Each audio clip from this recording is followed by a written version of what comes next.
Backstage at the Omni in Atlanta, 1976. Elvis leaned against the wall, still in his white jumpsuit. A faint voice carried over the hum of roadies and guitar checks. A young man, army haircut, crutch under one arm, was telling a security guard why he'd come. Elvis tilted his head and listened. Before we go on, make sure you stay until the end, because what Elvis does for this soldier in the next few minutes is something even his band couldn't believe. The bass line from the stage rumbled through the cinder block walls. Elvis stepped out of his dressing room and stopped. 40 feet away, a soldier leaned against the corridor wall, one crutch under his arm. The air backstage at the Omni had that mix every performer knew: warm electrical heat from the amps, faint coffee from catering, and the metallic tang of fresh microphone stands. Roadies moved past in quick bursts, hauling cables and set pieces toward the stage entrance. The young man in the hallway didn't seem to notice any of it. His head was tilted toward the security guard in front of him, his voice low, almost swallowed by the noise. Elvis caught fragments: shrapnel, rehab, saved for months. Elvis took a slow breath. It wasn't unusual to see fans backstage, but this was different. The soldier's uniform cap was folded neatly in his hands, edges perfectly squared. His jacket sleeves were rolled, showing forearms marked by faint scars. The crutch tips squeaked on the polished concrete every time he shifted his weight. A stagehand rushed by with a guitar stand, muttering about the countdown to showtime. Elvis didn't move. His eyes stayed locked on the soldier. The fluorescent light caught in the gold braid on the soldier's cap. His knuckles were pale from gripping it. The security guard nodded along politely, but Elvis could see his eyes darting toward his watch. In a minute, the guard would usher the soldier away, and whatever this story was, Elvis would never hear the rest. He started walking, slow, casual steps, like he was just stretching his legs, but inside he felt that tug, the same one he'd felt in hospitals years ago, visiting injured GIs when he was stationed in Germany. As Elvis closed the distance, the soldier's voice dropped even more, until it was just a shape on his lips. Elvis stopped a few feet short. The soldier didn't notice him at first. His gaze was on the concrete, jaw tight like he was keeping something in. In that moment, Elvis caught it. Not the words but the tone, a deep raw gratitude tangled with something heavier. Loss, maybe. He looked over his shoulder and saw his stage manager heading his way, clipboard in hand, mouthing 2 minutes. Elvis turned back to the soldier, eyes narrowing slightly, as if making a decision in real time. He lifted a hand, palm low, signaling the stage manager to wait. The bass thump from the arena bled through the walls again, the sound of thousands of people waiting. But here in this hallway, it felt still. Elvis tilted his head, studying the young man like he was about to step into a scene no one else expected. Then he gave a short nod, the kind that meant something was about to happen off script. Elvis glanced toward his stage manager again, then back to the soldier, and started walking straight for him. Elvis didn't open with a handshake. He opened with a question. "You served?" The soldier looked up sharply. His eyes widened when he realized who was standing in front of him. He straightened, a flash of pain crossing his face as he shifted his weight off the injured leg. "Yes, sir," he said quietly. His voice had that clipped precision of someone used to answering roll call. Elvis leaned in just enough to hear him over the muffled roar of the crowd beyond the stage wall. "Where?" "Germany," the young man answered. 74, 75. "We got hit outside Mannheim, shrapnel in the knee." He tapped the crutch with 2 fingers. "They said I'd never run again." The words came out flat, but there was no self-pity, just a statement of fact. Elvis nodded once, his eyes moving over the soldier's face, reading something unspoken there. The soldier went on, almost like he needed to get it out before someone moved him along. "During rehab, there was this nurse who had a little cassette player. She had your Elvis in Memphis tape. I listened to it every night. Helped me keep my head straight." Elvis' gaze softened. He reached out, not hurried, and shook the young man's hand. The cool weight of Elvis's rings pressed into the soldier's palm, The grip was firm but not showy, like the kind you'd give a friend you haven't seen in a long time. "What's your name?" Elvis asked. "Dave." Somewhere down the hall a roadie's laugh broke through, then the squeal of an amp being plugged in. The air felt warmer here, heavy with the smell of dust and stage curtain. A photographer nearby had been snapping candids of the crew but froze at the sight. Elvis and this soldier, standing so close the rest of the hallway seemed to fade away. Later he would recall that David's eyes glistened, but never left Elvis's face. Elvis' gaze dropped for the first time, not to the crutch, but to a small torn ticket stub sticking out of David's shirt pocket. He pointed. "Where's your seat?" David hesitated, like he didn't want to admit it. "Back row." Elvis raised an eyebrow. "Back row." David nodded once. "It was all I could get. Saved for months to get here." The corner of Elvis's mouth curved upward, not in a full smile, but something sharper, the look of a man deciding to break his own rules. Elvis leaned in, lowering his voice so only David could hear. "Not anymore." David blinked.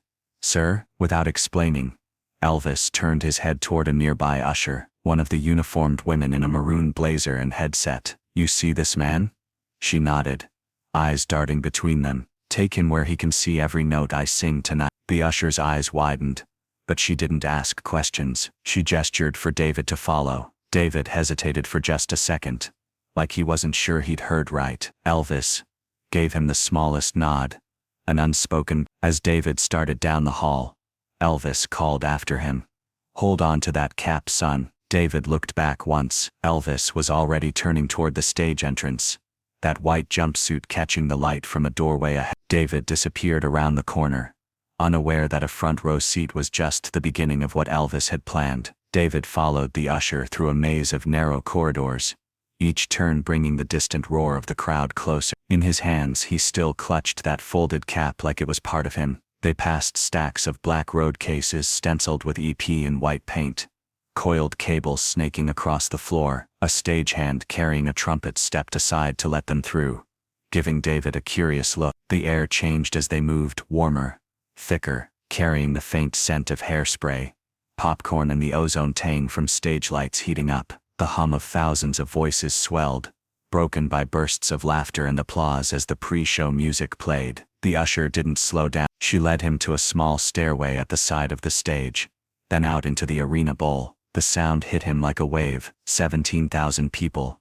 restless with anticipation. Front row. She guided him to an empty seat, dead center. The edge of the stage loomed just a few feet away, its black skirt brushing his knees when he sat down. Above him, the faint spill of light from the rig caught on the white program in his lap. On the seat back in front of him, someone had draped one of Elvis's scarves, the silky blue fabric already warm from the backstage lights. People around him leaned in, whispering. A woman in a sequined jacket asked if he was the soldier from backstage. He smiled politely but said nothing. From here he could see the last bits of stage prep, the drummer's sticks being lined up, the bass guitar propped against its amp, the thin haze of smoke rising as the fog machines tested. Witnesses later recalled that the arena smelled faintly of buttered popcorn and Aquanet hairspray. Even before Elvis appeared, the crowd's energy made the air feel electric. David adjusted his crutch against his leg, keeping his cap in his lap. His eyes kept drifting to the dark gap in the curtains where Elvis would appear. The house lights began to dim. A low cheer rolled through the crowd, then built into a full-throated roar as the stage lights flared gold. But no one knew Elvis had more planned than just a front-row seat. The band launched into the opening chords, the horns sharp and bright, the bass thumping in David's chest. The crowd rose to their feet, the floor itself seeming to shake under the weight of it. And then, Elvis, white jumpsuit, high collar, rhinestones catching the light like small bursts of fire. He strode to the mic, gave the crowd a single wave, then glanced down, directly at Dave. David froze. Elvis didn't break stride. He stepped to the very edge of the stage, towering over the front row. His eyes locked on David's for a fraction of a second, and his mouth curled into the smallest grin. Elvis didn't say a word. He just tipped his head slightly, as if to say, "I see you." The crowd screamed louder, thinking the gesture was for them, but David knew better. The band slid into the next song. Elvis's gaze swept the room, but kept finding its way back to that one seat in the front row. Halfway through the second verse, Elvis took a step toward the stage stairs and began walking straight down, microphone in hand, toward David. Halfway through Love Me Tender, Elvis stopped singing. It happened so quietly at first the crowd barely noticed. The band's volume softened, the drummer's brushes whispering against the snare. Elvis lowered the mic, his eyes fixed on David in the front row. Then he stepped away from center stage. Gasps rippled through the audience as Elvis walked down the short set of stairs at stage left, microphone cord trailing behind him. His boots thudded softly on the plywood riser, each step deliberate.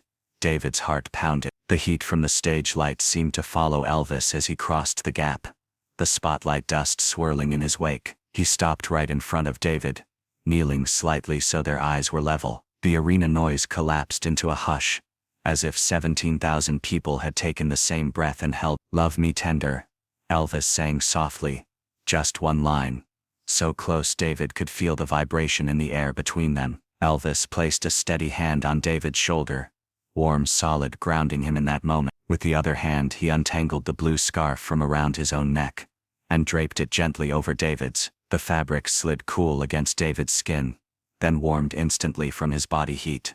A woman in the third row covered her mouth, eyes brimmed. Someone farther back whispered, "That's the soldier." The band kept playing but lower now, giving space to this small duet.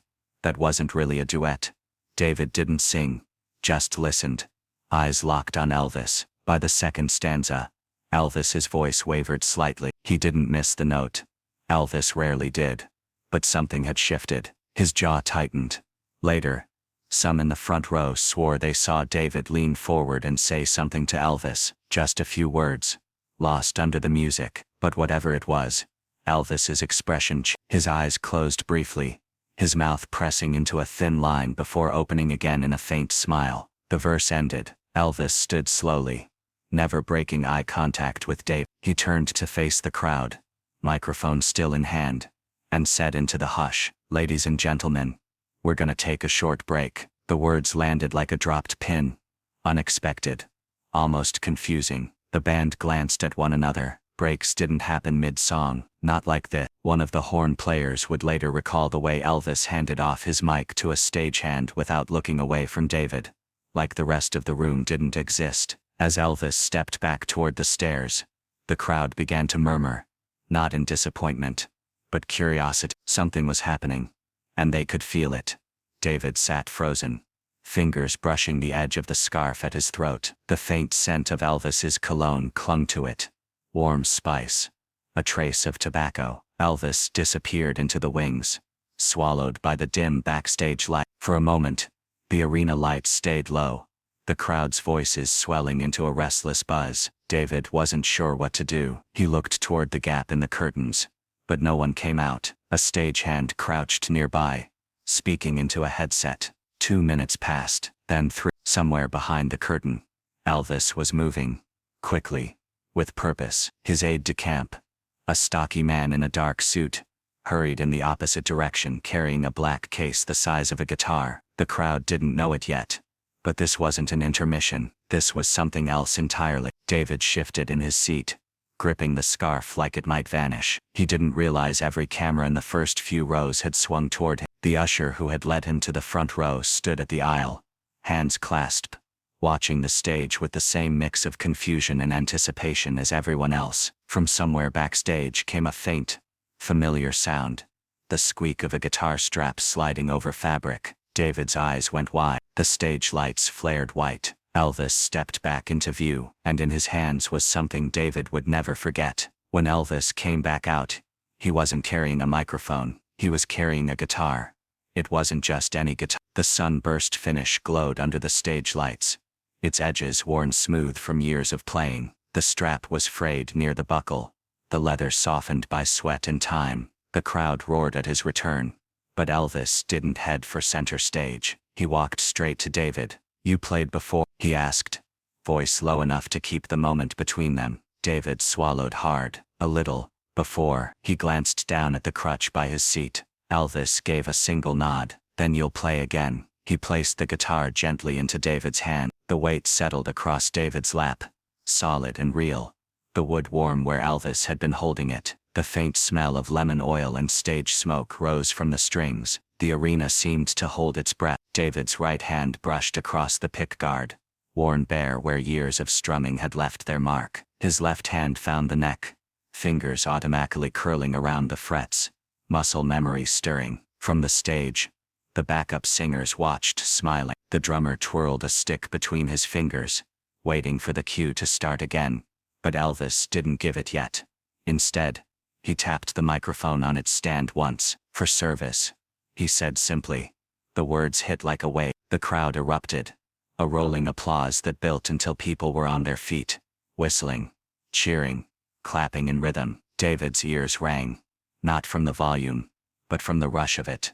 The sudden knowledge that 17,000 people were on their feet for him. Elvis stepped back, giving David the space to just be in it. He adjusted the scarf at his own neck, now a plain white one, and shot David a small smile, the kind you give when you know exactly what you're doing to someone's heart. He turned, walking back to center stage. The band hit the first chord of the next song, a driving rhythm that pulled the crowd along. But even as the performance rolled on, people in the first rows kept glancing back at David, grinning, nodding, some even reaching over to pat his shoulder. One woman in Section A told a local paper later that she'd never seen anything like it. He didn't just give him a seat, he gave him something to hold on to for the rest of his life. David stayed rooted in that chair, hands still curled around the guitar as if it might vanish. The lights shifted, the set moved on, and Elvis delivered another hour of music like nothing unusual had happened. But those who were close enough knew different. They'd seen something personal, unscripted, unforgettable. As the final bows came and the band filed off stage, David looked down at the guitar in his lap, not knowing this night still had one last chapter to write itself. 7 days after the concert, a small package arrived at David's door. According to friends, the return address was simple: Graceland. Inside, wrapped in plain brown paper, was an envelope on thick cream stationery. In Elvis's looping hand, it read, "You'll always have a seat in the front row, Elvis." Beneath the note lay a laminated pass, all access in bold red letters, and a Polaroid from the show. Elvis, kneeling in front of David, scarf in hand. David's hands shook as he set the note back in the envelope. The guitar from that night leaned in the corner exactly where he'd placed it when he came home. Over the years, the pickguard would wear smooth where his fingers found music again. The scarf stayed looped through the guitar's strap, its blue fading slowly with time. Friends say he never sold it, never locked it away. He played it, often, and always told the story. That night in Atlanta became more than just a concert memory. It was proof that a single act of kindness could echo for a lifetime. If this moved you, share it with someone who believes gratitude can change a life, and tell me what's the kindest thing a stranger has ever done for you.